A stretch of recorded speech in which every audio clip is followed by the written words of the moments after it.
idol, meron tayo ditong dayo po na naka-schedule for today. Sunday po yan.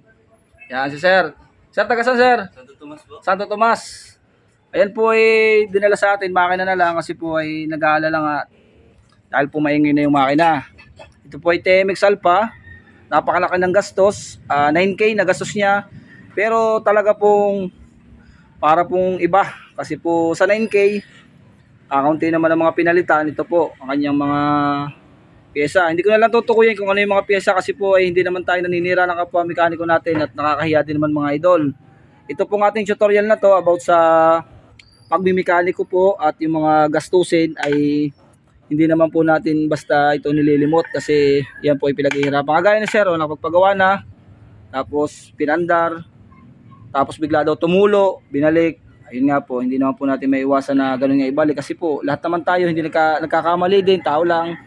Pero ito po mga idol, pangyayaring ito talagang maingay. Yan. Kasi po ang napalagay po dito ay yung rebor po ay hindi magandang pagkaka-rebor. Ito. Yan. Gas-gas agad po. Kasi po hindi nabumban langis. Alam nyo kung bakit hindi bumumban langis.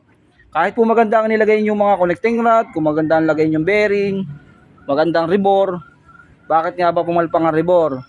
Dahil po dun sa mga tinatawag nating silicone. Ganito ang silicone. Yan. Bumabara po yan sa bumba ng langis at ngayon madaming sisirain. Yan pa lang po ang payo ko sa mga kapwa mekaniko natin na naglalagay po ng ganitong mga pangkapit. Huwag na po natin tipidin lalo't may budget naman ang may-ari. Huwag po tayong maglagay ng ganitong sobrang kapit sa ating mga motor. Kasi po pag nagbara yan, hindi na bubomba, iingay na ang motor. Iingay na yung makina. Tapos gastos ulit yung may-ari, magliligalig. Tapos yari kayo kasi hindi nyo naman maiwasan yun na magligalig. Kasi dapat responsibilidad ng mekanikong gawin or i-back job ang ganitong pangyayari. Kasi po, yan o, puro pangkapit. Pero ang ginawa ni sir, naglipat na siya ng ibang magagawa. Kasi nga po, gastos na, baka mangyari uli. Ganito lang ang mangyayari. Kaya mapapayo ko sa inyo mga idol, huwag na maglagay ng ganitong mga silicone. Yan. Kaya yan o. Gagawin natin, uulitin natin yung ginawa. Lilinising mabuti. Tapos, papalitan na ng bagong block kasi po na-reborn na, 25 lang ang ginamit. Dapat 50 na po mga idol. Pagka po may tama na malaki na yung inyong block, huwag na kayo magpa-reborn ng 25, 50 na agad. Kasi po para yung pinakaganda ng ating liner, makuha ng maganda.